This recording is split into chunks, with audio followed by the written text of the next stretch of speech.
So when I think about the visit of the wise men, I can't help but think of that opening scene from Monty Python's Life of Brian.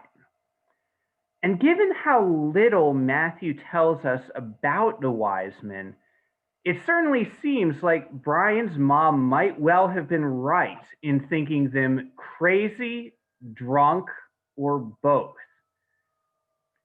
In other ancient Greek texts, the word that Matthew uses, magi, could be used for Persian priests, street magicians, possessors and users of supernatural knowledge and power, or philosophers within the wisdom tradition, which is to say that we don't really know what these men were, or for that matter, if they even were all men.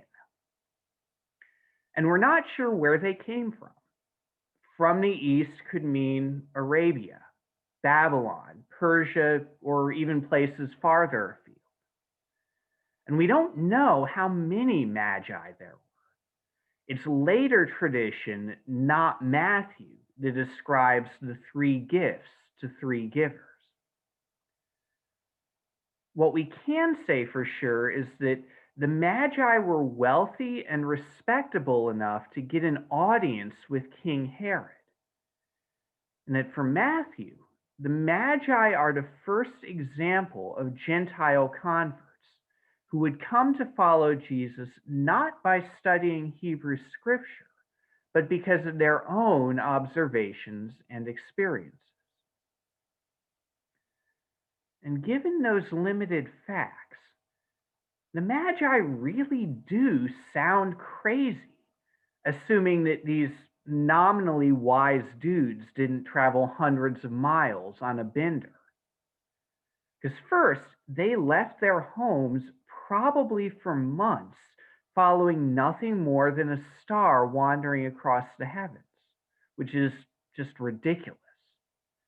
And the object of their quest is a strange baby who their reading of the star suggests will be the king of a small, obscure people on the frontier of the Roman Empire.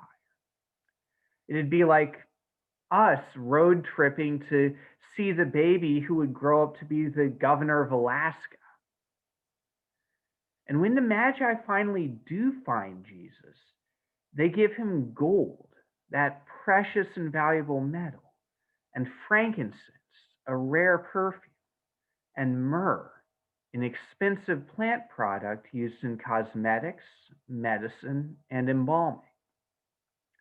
These are exorbitant gifts, totally excessive for an infant to whom the wise men have no familial connection. But they're also kind of silly gifts because they don't address the family's immediate need for shelter or food or baby things. If you didn't think so before, the gifts force us to acknowledge that by any normal standards, the Magi are, in the words of Brian's mom, out of their bloody minds. Now, Christian tradition and hymnody have usually focused on what those gifts mean about Jesus. Gold, a measure of royal wealth, symbolizes his kingship. Frankincense represents his divinity because it was burned to worship God in the temple. And myrrh foreshadows his passion and death because it was commonly used as a painkiller and in preparing bodies for burial. But at least in my experience, some of the best gifts are the ones that mean something particular to the giver as well as to the receiver. Like when my grandma gave me her well loved volumes of Sherlock Holmes. And so I find myself wondering what these gifts might have meant to the Magi beyond the fact that they were really expensive. Because gold given to Jesus was gold that couldn't be spent on anything else, nor could it be set on the mantle so that visitors would admire how rich the wise man was. And similarly, frankincense that was given to Jesus couldn't be used to make the Magi smell nice and be welcome in respectable establishments. And myrrh in Jesus' hands could not be used to numb the Magi's pains in this world, nor be saved to give them a decent burial.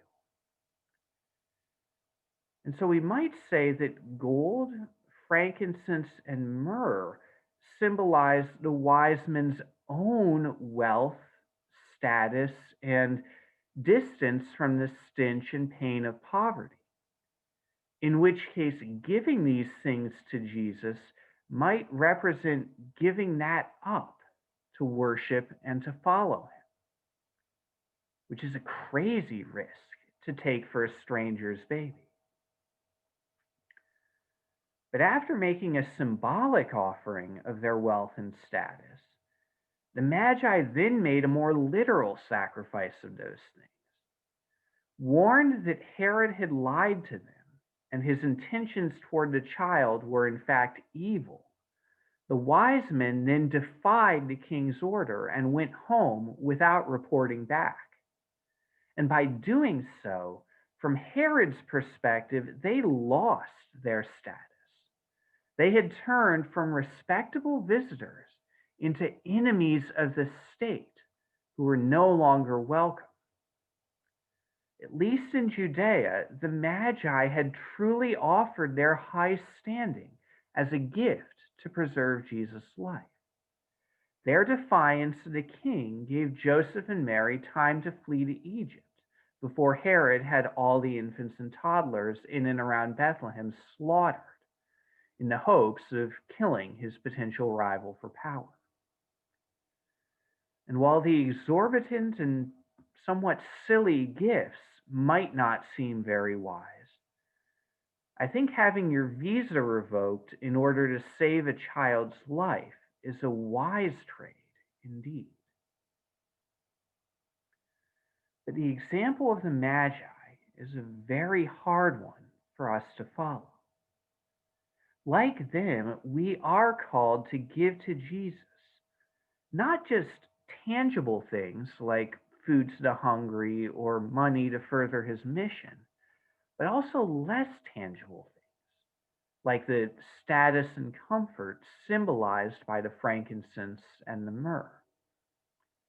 We may be called to give up our cleanliness by entering dirty places to serve the poor, or lose our respectability in the process of paying attention to folks ignored by the powerful, or give away our status by refusing to silence our call for justice in the face of shunning and other sanctions.